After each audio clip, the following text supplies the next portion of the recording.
Welcome back, everyone, and I hope y'all are having a good day.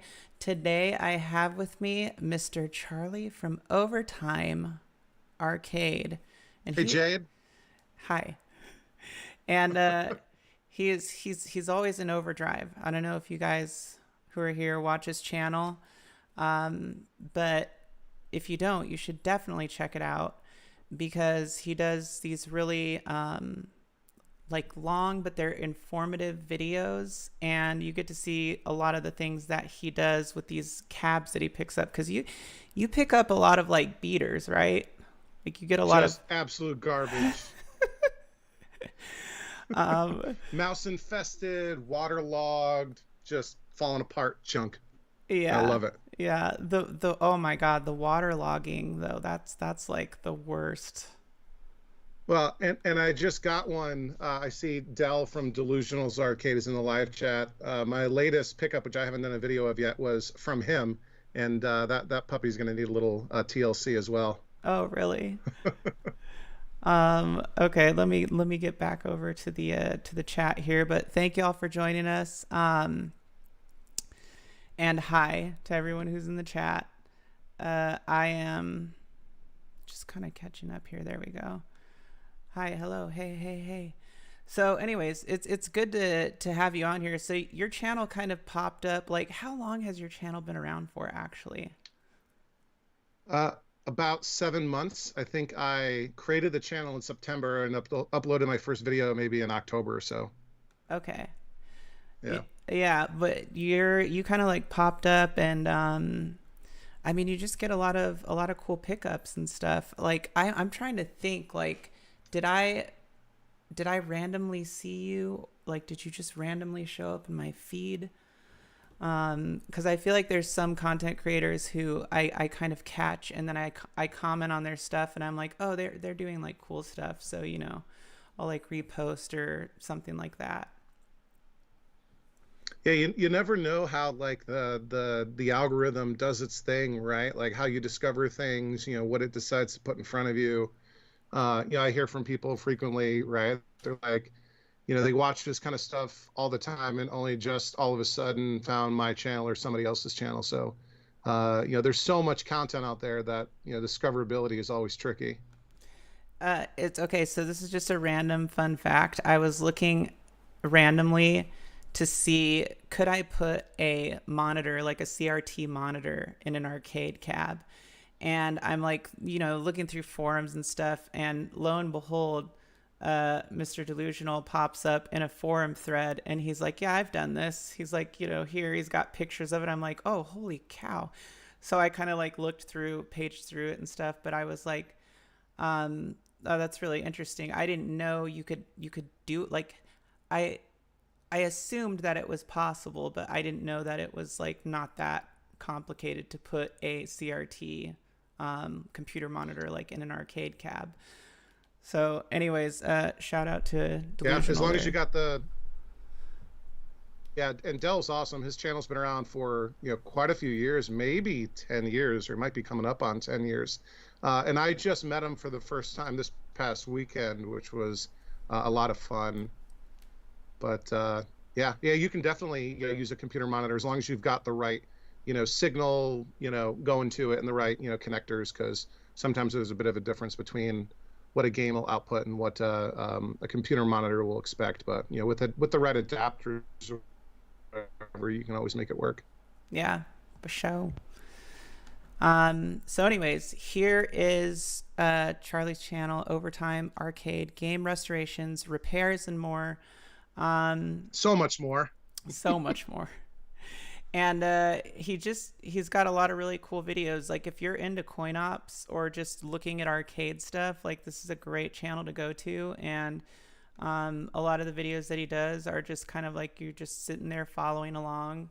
um, and again, like, it's cool because I think in your videos you take a more what is it, like, almost like a live approach where you will be, talking about what you're doing, and then kind of like run into a bump in the road, and then you'll be like, okay, well, I'm gonna have to try this, and then kind of Yep. cut back to to what ended up happening. So that's one of the things that I really enjoy about your content. And then all of your just like random finds. Speaking of which, like, what are your latest three pickups that you can talk about? Oh my goodness. I have to look at the list, right? So, well, one I haven't shown yet on the channel, but Dell in the live chat already mentioned it. So I just this past weekend got a Sega Outrun Cabaret cab from him, and that one was sort of so Outrun, obviously classic driving game. My kids are really excited that this is my first machine that actually has a steering wheel on it, so they're really excited about that. And I guess Dell already has a full-size Outrun upright, right? And he got this somehow. But so I live in Virginia. Dell lives in the New York City area. But this was actually down in Virginia at one of his buddy's house. And then a different buddy of Dell's picked up this game from the third friend and drove it up to New Jersey because we were all going to this big party. And that's where I got it, and drove it back to a different part of Virginia. But yeah, so Outrun Cabaret. So a little bit smaller, full size monitor, but definitely a bit smaller of a cabinet. I didn't even know that that was a thing, like that existed. I think they made 4 different versions of the Outrun, right? So it was the normal stand-up upright, right? There was the Cabaret, which is sort of like the mini version of that. There was the normal cockpit, and then the super deluxe cockpit that had like hydraulics and would move the whole like cabinet around, right? Because Outrun's cool because the steering wheel will shake, like if you crash or go off the road onto the side of the road, like it shakes the steering wheel. Yeah. But in that super deluxe cockpit version, the whole machine will move, right? Not like the 360 kind of astronaut thing, but the whole thing is on like I think 4 hydraulic lifters that shakes it all around. But I've got the smallest version of the Outrun, which is great because like you even just posted on Twitter and elsewhere, right? Like the every collector's constant dilemma of running out of space and almost playing Tetris and how am I going to fit another cabinet into this room or into whatever. Yes, and thank you, Dell, for correcting me. It's Mini and not Cabaret. Cabaret was the Atari's term. At least they didn't call it a Mighty Might, which is. Did Bally call theirs the Mighty Might? Yeah, so the Outrun Mini, smaller, will take up less space. And speaking of smaller games, just before that, the pickup I made just before that, which was on April Fool's Day, I believe. No. This was mid-April. Was an Asteroids Cabaret, so an actual cabaret. Yeah, and I saw cabaret that. might have been a trademark for Atari. Yeah, so this is a tiny, even by cabaret standards, it's tiny. I think Missile Command might have come in the same sort of, footprint cabaret. Like I've got the Tempest Cabaret back here, which is a little bit bigger. I haven't brought the Asteroids down into the basement yet. I got it working. It was working when I got it, but it needed a little bit of TLC. The Outrun is complete, but doesn't work at all. So that Asteroids popped up on Facebook Place, and I think Asteroids was spelt wrong, and Arcade appeared nowhere in the listing. I think it was like, Asteroids misspelled machine. It was the only description, only everything, right? Yeah. And somehow the Facebook Marketplace, recommendation engine decided to put that in my feed, and I'm like, holy smokes. That's like, hour and a half from my house, and they only wanted $100 and it was working, right? And, a working Asteroids for $100 is always a great deal. Yeah, right? yeah. And the fact that this was the Cabaret version, so the mini version, which Atari made relatively few of. I think Asteroids was the first Cabaret that Atari released. So very, very few of these were ever made, and so they're pretty sought after by collectors. So, ran up there, it was pouring rain, picked it up, and I was able to actually get it into the bed of my pickup truck laying down with the tonneau cover closed, so I didn't even have to wrap it or tarp it or anything, even though the rain was pouring. I picked up 4 games before that I haven't announced yet, but one of them I'll talk about, which is I'll probably do my next pickup video on, which is really, really weird. And staying on, I mean, this technically isn't a cabaret, but it's definitely a smaller cabinet. I picked up a Atari Kangaroo, but it's not any ordinary Atari Kangaroo. Oh. It's the Irish version, the Irish cabinet. So Atari for the European market had a factory back in the heyday in, I think it was Tipperary, Ireland, where they manufactured cabinets. So they would ship monitors and they would ship the PCBs overseas, but locally they would build, like use, the wood and whatever to build and manufacture cabinet and put it all together, and then sell it in France, Germany, England, whatnot. But they also shipped them to Canada, right? Because often the California factory couldn't meet demand, and so the Irish factory would fill orders in Canada, and then a lot of those Canadian cabinets would come over to the U.S. So I drove out to Cincinnati for this, which is the farthest I've ever gone. I had to be there for other reasons. That's 450 miles from where I live. Oh, wow. And I picked it up in an abandoned mall. Oh my God. So really kind of sketchy. Yeah. And I guess the mall closed, a few years ago, and the owner of this arcade had been slowly liquidating the stuff that was left. And so, yeah, I got it, and it's it didn't have a PCB, but I already had a PCB for it. And the biggest issue is that it's missing the bezel, and the Irish Atari cabinets, which are a bit smaller. They're kind of in between a cabaret and an upright. They used a single piece of glass for the marquee and the bezel are all one thing. And it's missing it, and nobody reproduces it yet. So I'm looking for one of those, or at least a scan, and I can get somebody to manufacture one. Yeah. But yeah, those are my last 3 pickups. Asteroids was working, but needed some TLC to come back to life. Outrun is completely dead, but has everything. And Kangaroo is complete, well, with the PCB that I have, except for some of the artwork. Wait, so you said Outrun is dead. Is it is it like the battery is no good, or I haven't even torn into it yet. Yeah, okay. I got a great deal from Dell. He said everything's there and it looks like it, but the cabinet needs work. I'm sure the power supply is going to need work. The monitor is going to need work. I'm going to cross my fingers that the PCB is in good shape. But we'll be tearing into that in the coming weeks on my channel. Yeah, that's cool. My so the Tekken 2 cab that I just got, well, the conversion was a Kangaroo cab. And I guess those are pretty common, like as far as in the United States, like it's not uncommon to find a Kangaroo. I mean, they go for in nice condition, what, like 8, maybe? Yeah, I mean, it really depends on condition and how like everything in the marketplace. So the right buyer's got to find the right seller. And like you just did that video about the Vintage Arcade Gal, price guide that just came out, and right. Amazon told me that my copy will be delivered tomorrow, so I'm looking forward to that. Nice.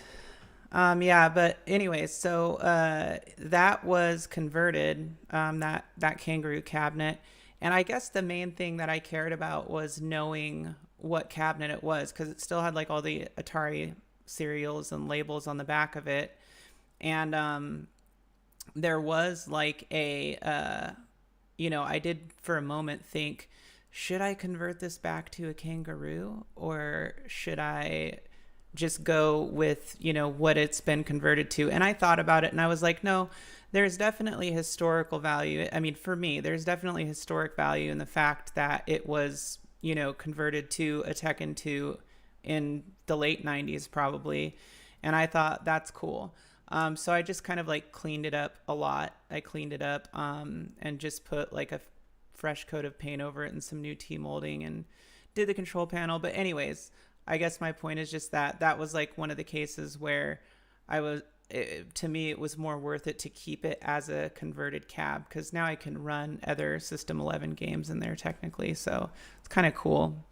And we have a, let's see, $2 super chat from Stringer Films. 3 days to get a 2-time Sinden PC build working finally. Well, good deal. Thank you, there Stringer, you go. By the way. Congratulations.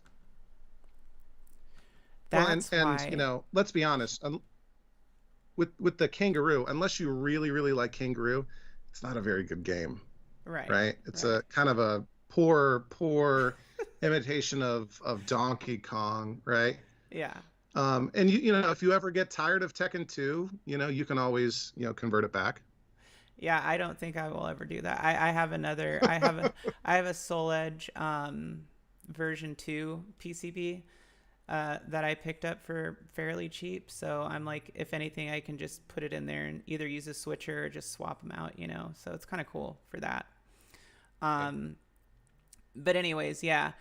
And then I have Blastroids is incoming tomorrow. That's getting delivered. Nice. So, yes, I'm super excited about that one because that's a good one. That's a classic. Um, And it's I think an underappreciated game too, oh, right? definitely. It's the classic sort of, you know, asteroids gameplay on steroids, you know, Hmm. super cool graphics and sound, two player, right? You know, and you know, Atari kind of tried to do that with Space Duel, which is sort of like weird two-player asteroids.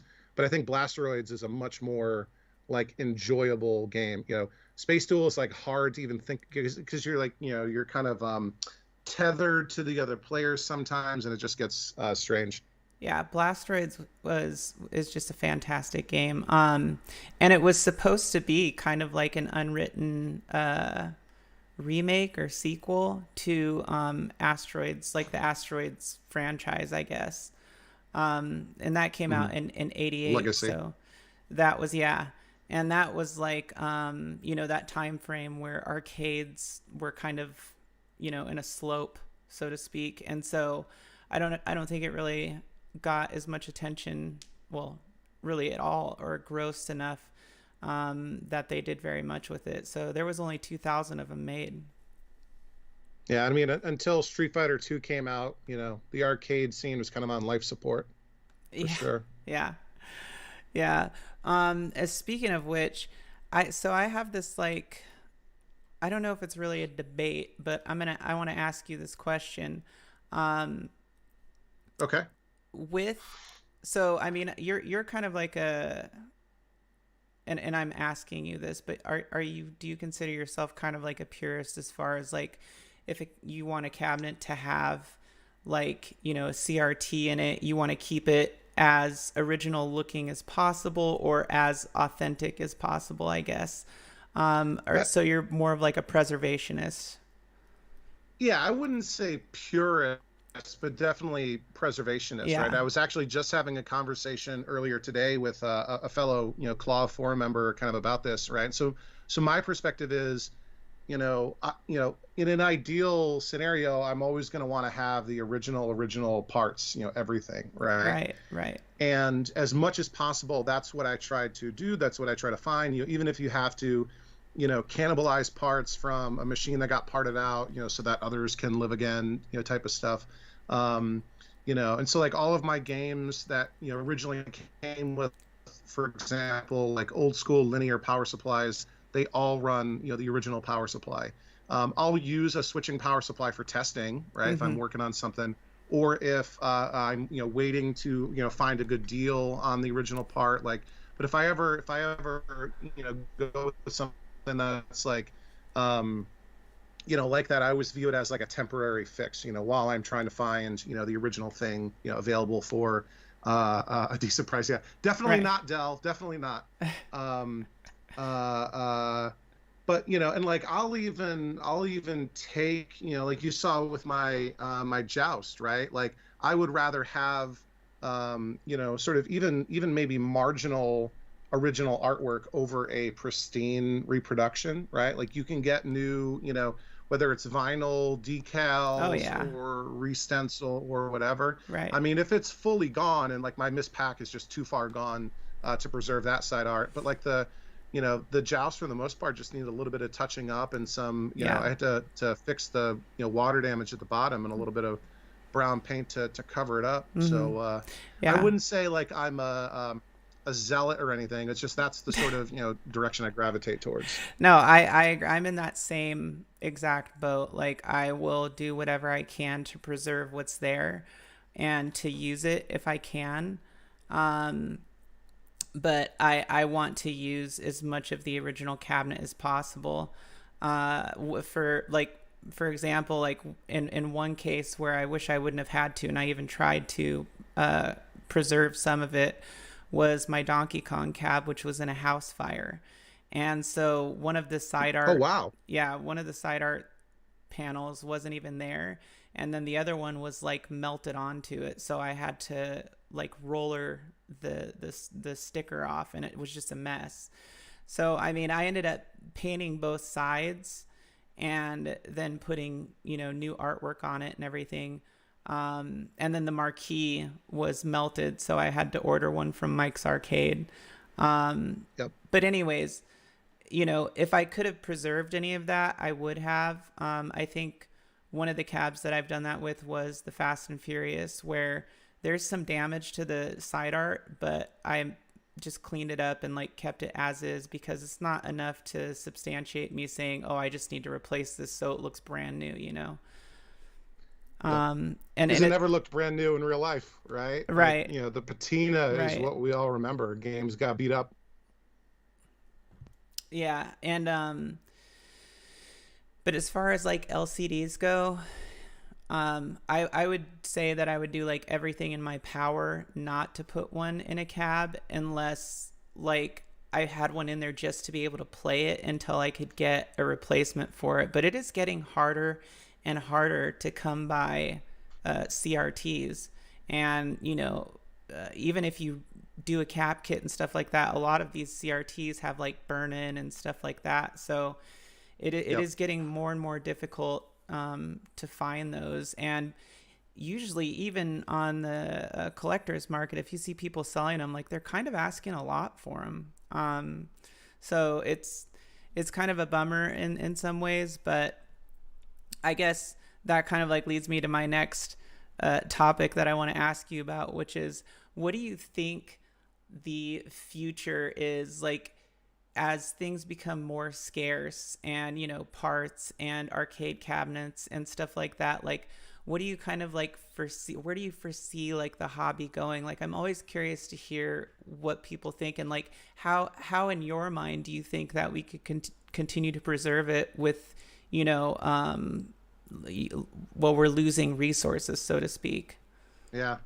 I mean, it's tricky, right? Like, I can, play Nostradamus for a minute. I think one of the things that will, I don't know if help is the right word, right? But I think as the demand goes down, or I'm sorry, as the supply goes down of, CRTs and other parts and whatever, I think the demand will start to diminish a bit too, right? So for both of us are, I think, younger than average for people who collect classic golden era arcade games, right? Golden age arcade games.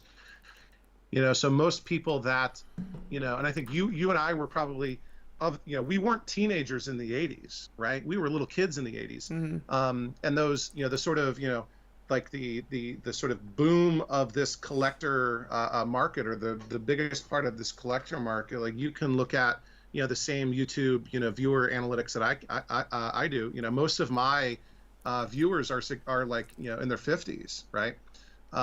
So I think as those folks get older and start slowing down in their hobby and collecting, and maybe start downsizing. Maybe they become their kids move out and they become empty nesters and move into like, I don't know, like I doubt people are going to be taking their 30 machine collections to the old folks home, right? Yeah. So a lot of those things will become more available. And like, I've had a lot of luck picking up parts and even cabinets from people getting out of the hobby, right? Mm-hmm. Mm-hmm. Like the whole, hey, we're selling everything and moving to Florida type of thing.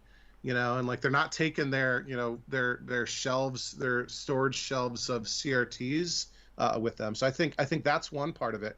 And then in the longer view, right, like, nothing's going to escape the eventual heat death of the universe, right? So Yeah. one day there will be none of this anymore.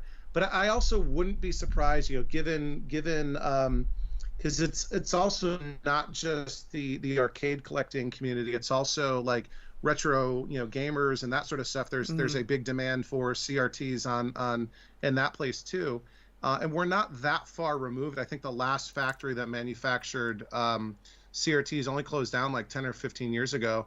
So that technical know-how is still part of living memory. So given enough demand, it might not be uh, um, unthinkable that at some point somebody starts, manufacturing CRTs again, Mm-hmm. right? Mm-hmm. Like, we've got so many different solutions when it comes to, FPGA-based boards and people making replacements for, heretofore unobtainable, custom chips, right? So the next sort of frontier for that, I would imagine, is CRTs, but that will probably require a bit of a capital expenditure up front to ever make that happen. I really think that, oh, you know what, and let me just talk about the super chat real quick. And By the way, Stringer is thank just thank making you. it rain with these Yeah, super chats. thank you, Stringer. CRTs are everywhere. Free 19 25-inch TVs all over Facebook. You know what, Stringer? I But your CRT utopia that you're like dancing around in and singing in every day and prancing through. Good for you. But out here, it's not like that. How dare you yeah, rub it in my face? Um, well, and Dell makes a good point too, right? It's got to have the right sort of size and configuration of the neck plugs, right? yeah. And the yoke has to have the right ohm value to be, plugged in, But right? So in all seriousness, um I'm thinking about taking a vacation to Stringer's Town because it just to stock up on arcade parts and stuff. Because I mean, he's constantly getting the craziest deals and best finds. Um, I do one thing that I think is look, the 80s cabs specifically are the ones that I think hold the most importance and value because mhm. that was during a time where cabs were not generic. Each cab was Yep. manufactured to a format to fit its game. I mean, you could say like the Atari cabs had some generic cabs, but really they weren't though, because they may have used the same form factor, but it's like still to get that 80s artwork on there and Yeah. to be able to find one that's in good condition. So I feel like those cabs are very important to preserve and take care of and stuff, and they're becoming the ones that are sometimes the hardest to find or in really bad condition. And I know some people like to fully restore and stuff, but I don't know. The other thing with the CRTs is like I really hope somebody can develop some sort of like LCD panel technology that can mimic the way a CRT looks, Yeah. or give you that effect, so that when you're playing games, it still gives you that look and feel, kind of maybe even like cap it with Yep. some little magnifying or something that gives Well, it like curvature. yeah, I mean, you could produce a 90-degree or 100-degree sort of shape, right? I think the hardest thing will be the lag, right? Like just the way that digital versus analog circuits work. I'm not saying it's impossible. I think, it'll just have to be so fast on the digital side in order to, recreate the analog experience. Yeah. But what I was thinking is one good way to preserve a lot of the really good ones is, I mean, you have like that new huge arcade. You have Galloping Ghosts, but Pastimes Arcade, Galloping Ghosts, that are almost like museums in a way because you can play them. And I think it's like really Yeah. important um, to kind of like consider doing something like that, like having actual like arcade museums. I think that would be something that is important as historical, like not only for gaming but just, I mean, it is literally like a staple of our history. um Well, and you have like, one of those, call them, mega arcades is Fun Spot up in New Hampshire, right? And part of Fun Spot is ACAM, the American Classic Arcade Museum. But I think, what it's going to take what it's going to take is for somebody in this hobby to just get like ridiculously wealthy, right? Just, from their day job or whatever, start a company and sell it to Google and become a billionaire, right? And uh-huh. say, hey, I'm going to take, $10 million or whatever it's going to take to start up a CRT factory. That's what it's going to take. So Yeah. everyone out there, hope you're working very hard at your day job so with that no one with of no us can make carbon this emissions, because happen. you know that's like the big thing these days. So they'll have to find a way to do it. But with the technology we have, you would think that it wouldn't be too difficult, to be able to find a way to produce something like that. Yeah, So it's kind of like, it's going to Mars, right? It's not a technology problem; it's an economic problem. yeah. Um, but when that time comes, when we're like 80 years old and there's just barely any arcades left out in the wild, and they really have like this huge value, both historic and monetarily, that then you'll be able to make some really good arcade hunting shows, like Yeah. what's his name, like Steve Irwin style, going into like crazy junkyards, like oh my god, watch out, there's a We've got a tip snake. of an NOS monitor. um but yeah, so here's another really good question for you, because this, I was thinking about this one, and I'm like, I'm curious what yours is. Weirdest game you saw in an arcade but you had no idea was like actually an arcade game, like maybe it was on console or something like that, and then you saw it in an arcade and Oh, you're like, what the hell, I had no idea. in an arcade. Mine is Battle Arena Toshinden 2. I saw it in an arcade and I was like, what the hell, this is an arcade game. Yeah. A really weird one that I saw not too long ago. I was in Nashville for work, and I went to a couple, like Nashville's got some really good arcades. Game Terminal is one, and the one that I'm thinking of is Game Galaxy, and Game Galaxy has something like 400 machines, right? And it's just like, imagine a gigantic warehouse, and they flip a switch and 400 machines turn on. Well, probably like 375 because Wow. others will be dead, right? Inevitably. And I saw a Super Monkey Ball arcade machine, Oh, and it's okay. got a like banana as the joystick. Yeah. Yeah, that's a good one. Um, that's funny because in California, it wasn't that uncommon. I want to say like in the very late 90s, early 2000s, to see some of those Sega Dreamcast games. And Yeah, so the hardware is so similar. right, like Sega, it was like Sega Dreamcast and that Sega system, Thomas Wave, and what was the other one? I can't remember off the top of my head, but yeah, so those are like more, seem more obscure though, especially like for me, I think because a lot of what I remember is oriented in like the mid to late 80s and 90s, and the mix of Yeah. things I saw then. But there's definitely been a couple other. Oh, here's a really common one that I never knew. But Food Fight, because I always played it on my Atari, and I had no idea it was an arcade game until I started playing MAME, and I was like, oh my god, this was an arcade game. Yeah. And then of course, I looked up the cab and I was like, oh wow, that's epic. And Food Fight is such an interesting, machine in so many ways, right? Like one, like you were saying before, those custom one-off cabinets, right? Like you can look at a cabinet, and even if it's been converted 16 times, right?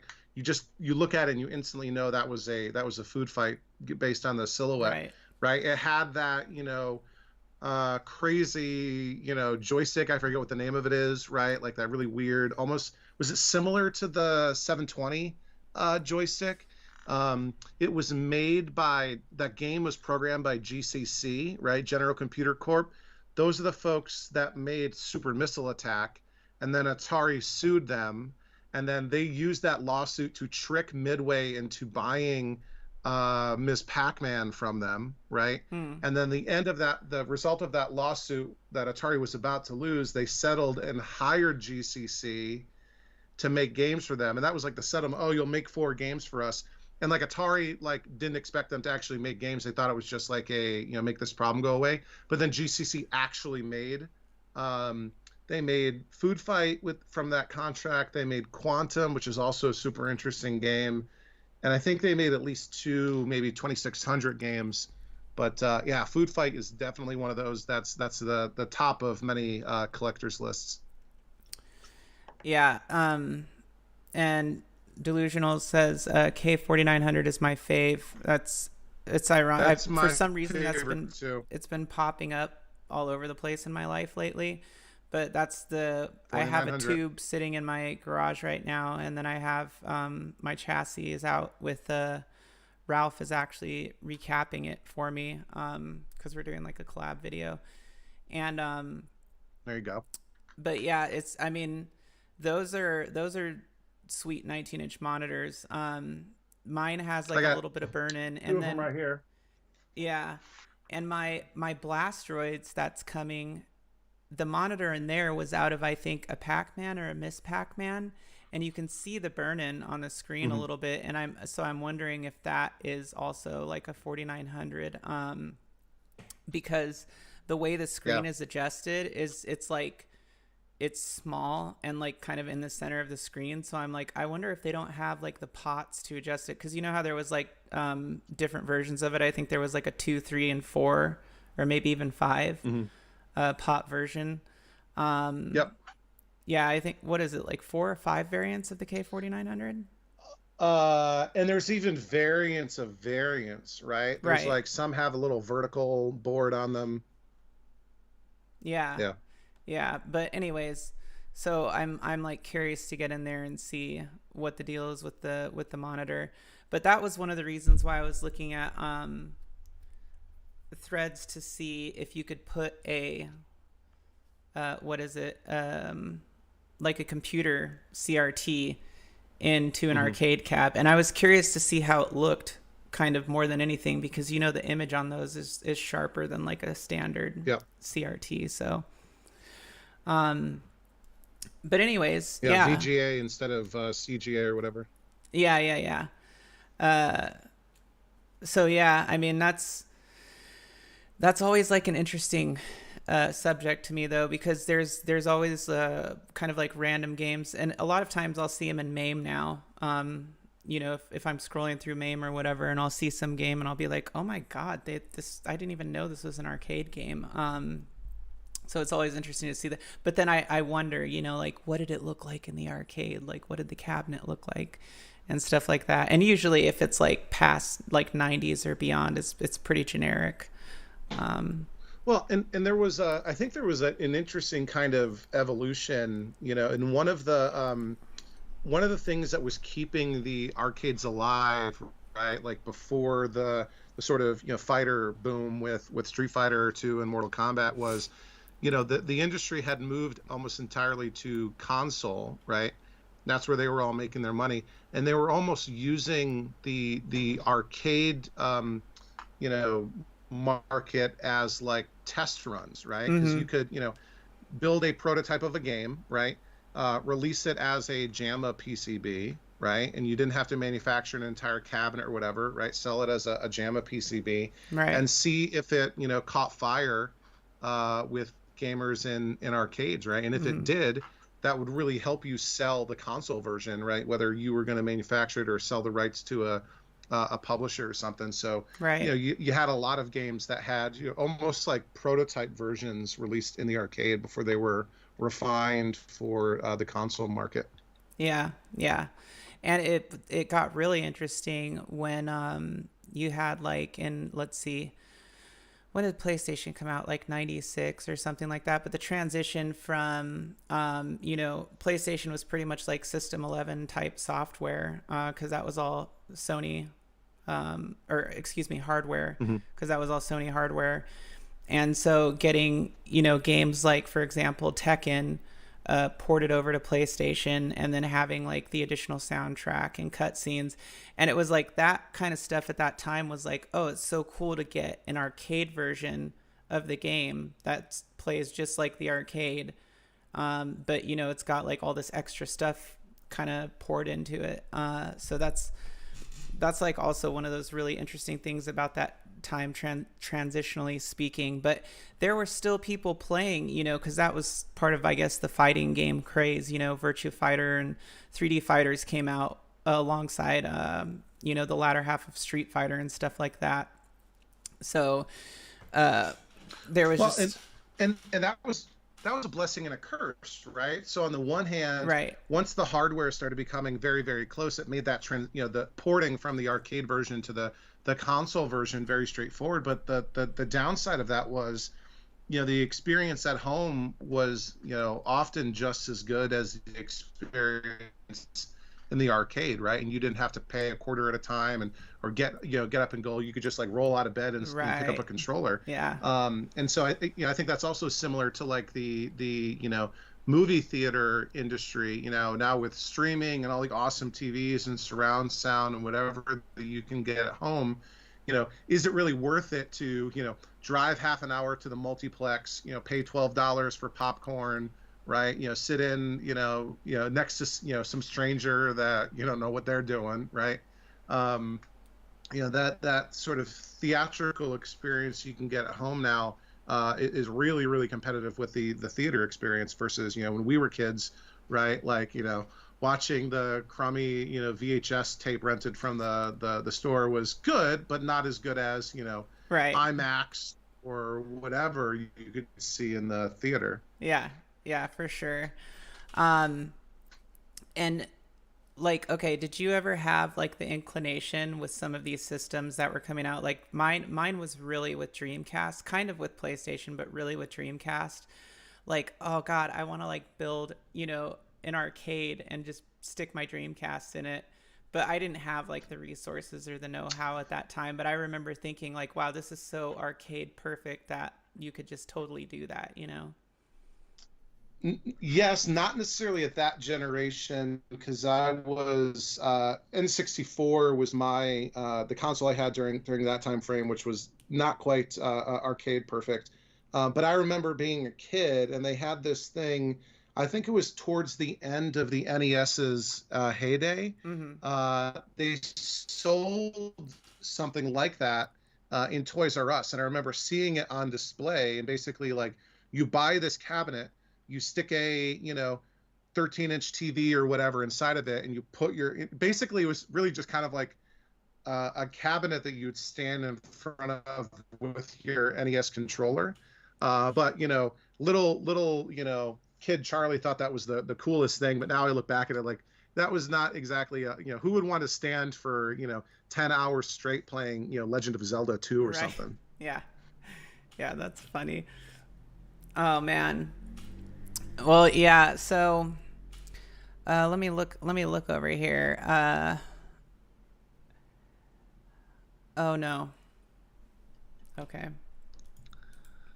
Hey, at least the nerds aren't arguing anymore about different PCB chassis revisions of the K7000.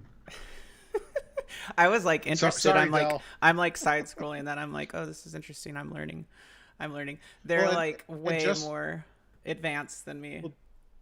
just before the live stream, right? I finished recapping a 13-inch K7000.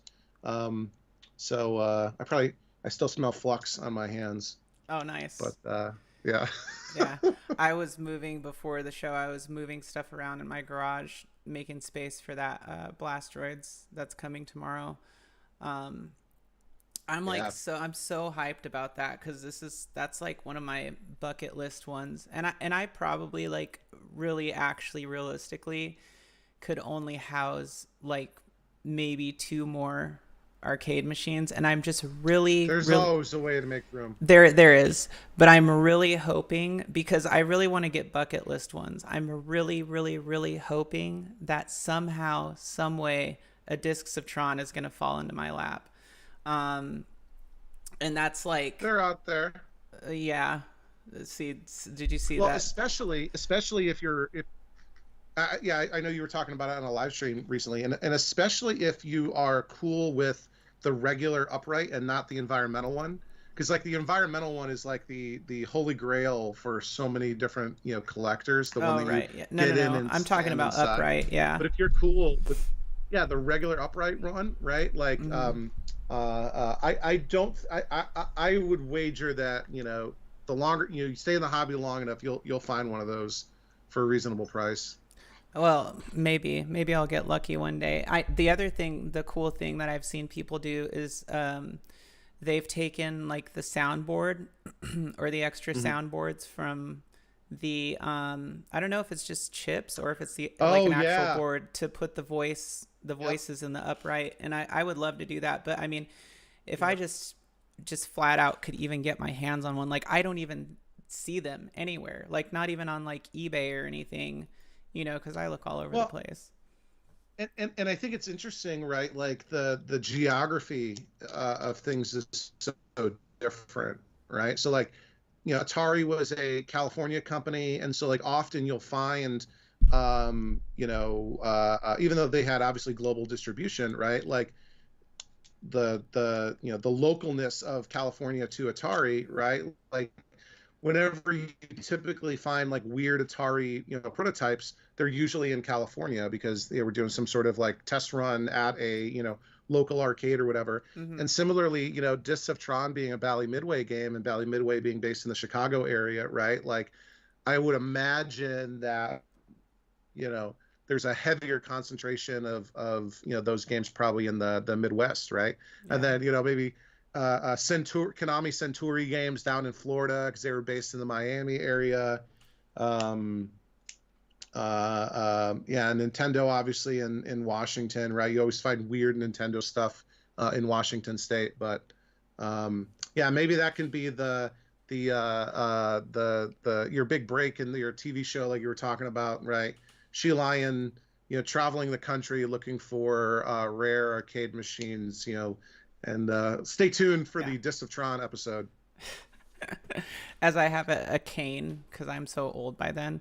Um, uh, Delusional says no love for Dot. He prefers Tron.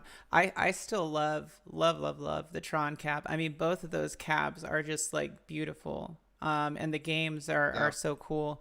And I talked about this with Ralph a little bit, but he was saying that I think it was Todd Tuckey that was telling him that originally they were supposed to be one game or conjoined, Yes. and Yep. he had kind of explained it and just basically like they couldn't house it all on one board or something to that effect. And Yeah, I don't know if it was going to be like the fifth mini game because Tron is like four mini games, or if it was going to be like you have to beat those in order to get to that as the final level. right, But yeah, right. they were developed at the same time.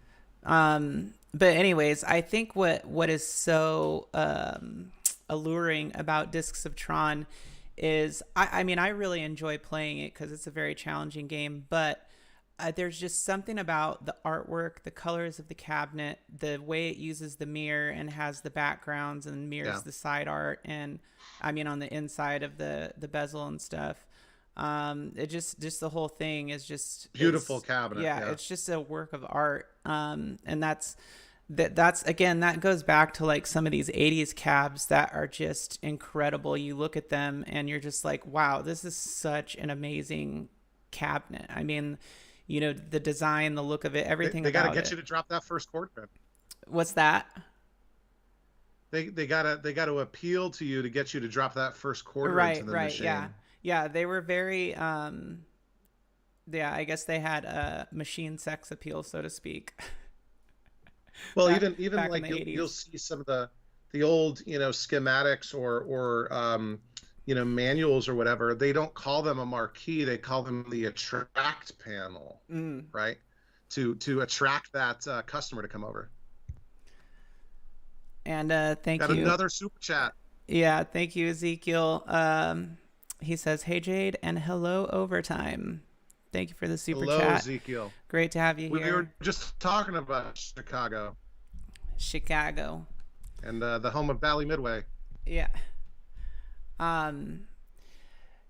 So yeah. Anyways, both of them, either one of those would be a great find. I mean, but like Dot for me is one of my probably all-time holy grails. That's your big one. That's definitely probably at the top of the list of one that I would just love to have in my collection. Thank you I, for I the think $2 super chat. Hobby Hands. It's like the great box art of some 80s games. Yeah, exactly. Exactly. It's like having a good thumb on YouTube, except for in the 80s. Lovely things like Contra, right? Yeah. I like the Atari 400, 800 manuals that are like, this big. They're huge. Wait, where am I? Like they're like this big. Um, they just have like the coolest artwork on them. And yeah, a lot of those older generations, but that Contra style art kind of is what's scattered throughout. And then And I think thank you for somebody the super made chat. If I didn't say, a I think somebody made a book like about the art of Atari.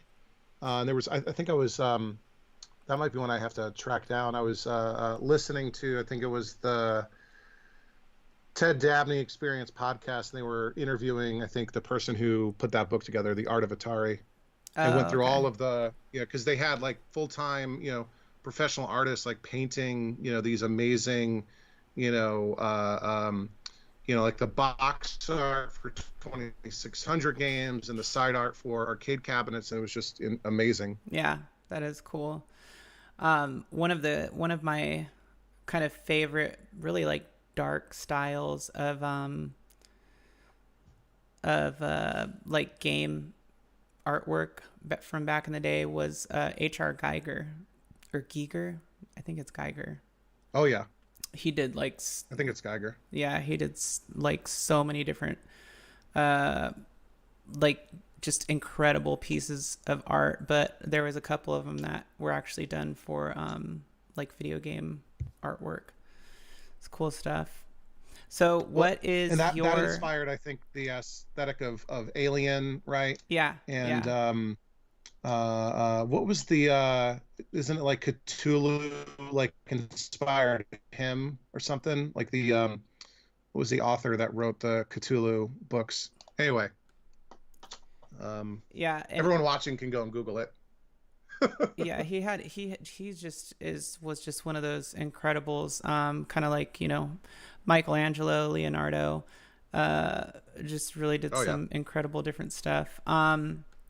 But what is like one of your major massive grails that Yeah, you don't have, that is going to be so difficult to find, but you really sure. It super cliche, but a dedicated Major Havoc, right? So one of the last vector games that Atari made. It's interesting because it's like it's a side scroller. It's also a shooter, right? It's also got a mini, almost breakout game built into it. mhm. Yeah, HP Lovecraft. Thanks, Jay Cuts. Yeah, dedicated Major Havoc would do it for me, and I'm 1% of the way there. You can't quite see it, but on the shelf over there, I have the marquee, an original marquee translate from a dedicated Major Havoc. Oh But I wow. think I'm going to be getting rid of it because a someone I recently met, it's a buddy of Dell's. He's putting together a dedicated Major Havoc, and he's got a reproduction marquee, and I feel guilty knowing that there is one of these cabinets out here that is suffering from reproduction artwork. So I think I might figure out some sort of trade with Yeah. him to get this marquee into a rightful home. That's what I love about the coin op community is like like legitimately, like, people look out for each other in that way. It's just a really really cool aspect of the community. Um Go ahead. Everyone's got spare parts and everyone needs parts, so you got to kind of help each other out to make these things happen. Yeah, yeah, totally. Um, I have this like really crazy theory. I was going to mention this earlier, but you were talking about Major Havoc, and I was reminded of it. I mean, and you've heard of Polybius, right? So, uh, I think like the one of the Yep. things that was like stated about it originally was that it was a game in a or excuse me, a black unmarked cabinet, and there was like no title associated with it. Like that title came from some website where somebody said, it was called Polybius, and But what I was thinking is, because you were talking about Atari releasing like betas and stuff like that in the 80s, or basically making like different editions of games. And I formulated this theory like a week ago, and I was like, what if like Polybius was actually, well, it wasn't Polybius, it was like Blaster, that game. Yeah. And it's like you go Yep. through From Williams. yeah, and you go through all these different levels. It's very psychedelic and like very like visually stimulating, and even the audio. It's actually like a really, really, really cool game. And I was like, what if they like just threw it out in like a beta in a couple places, because it was all on the West Coast, and just in a black, cab, and then some kid had a seizure, and they're like, oh shit, we got to pull this. Yeah, I could see that. I bet you that's kind of like some form of that is probably the genesis of the Polybius, conspiracy theory or whatever, right? Yeah. Like some prototype cab out on location on test, right? And somebody has like some weird broken memory of it, and Right. that triggered, sharing that triggered memories that other folks have. Yeah, Dell was just saying how his buddy built one for ZapCon, and that's actually if you go to Dell's channel, his like trailer has like all these clips, and one of them has him with like one of these homemade Polybius cabinets. Yeah, that's cool. That's cool. I've seen a couple of them, but I think about that, and I'm like, I just it makes you wonder though. Was it just like a prototype of a game that actually got released, and was just I mean, Blaster is like the perfect example of, it sounds like the description of what allegedly people have described the game being. Yeah. And so I wonder now. But anyways, I wanted to share that with you. And like I could also see like Zaxxon giving people seizures just because of how terrible and frustrating it is. It's such an awesome game, though. It's I It's not. you know what? I had Well, I had the cassette version on Atari, and the console version is better, yeah, yeah, I had the cassette version on because Atari, and I just yeah. loved it. And when I did see it in the arcade, I was like, oh wow, this looks better. But it didn't. I always thought, like, why does it doesn't play the same? Like, it doesn't play as good as the console version. Well, and Jade, let me tell you, I am such a degenerate collector. I am actually the lead bidder right now on an auction for a Future Spy cabinet, and Future Spy is basically Zaxxon 3, right? Because it went Zaxxon, Super Zaxxon, and then Future Spy. And I hope I don't win it, but I kind of hope I do. Well, on that note, we're coming up on our hour time mark. So I just want to say thank you so much for joining me today. And please let everybody know where they can find you and what you're all about before we sign off here. Yeah, thanks, Jade. The pleasure is mine. Thanks for having me. Really enjoyed the conversation and hanging out with everybody in the live chat. So, yeah, again, I'm Charlie from Overtime Arcade. The Overtime Arcade YouTube channel is where I spend most of my time. I'm also on Twitter at Overtime Arcade. I'm on Discord too. I typically do, new videos every Sunday afternoon. Most of the time it's, working on a restoration or repair project or picking up a new game or something like that. I also do the Coin Jam podcast. That's usually the last Saturday of every month. I've got, 3 other content creators that I do that with. All of us, focus on restoring arcade video games and pinball machines and claw machines, amusement machines, that sort of thing. And that's the Coin Jam podcast. You can find that on all popular podcast platforms, and we do the live stream on YouTube on my channel. Awesome, yeah, and that's a really fun podcast to watch, especially if you're into like really nerding out about things, because you guys really like nerdy. you guys rabbit hole deep, and I love it. And I also left a link down in the description to where you can follow him on YouTube. And thank you all for joining. It was great having you guys in the chat. And until next time, I will see you then.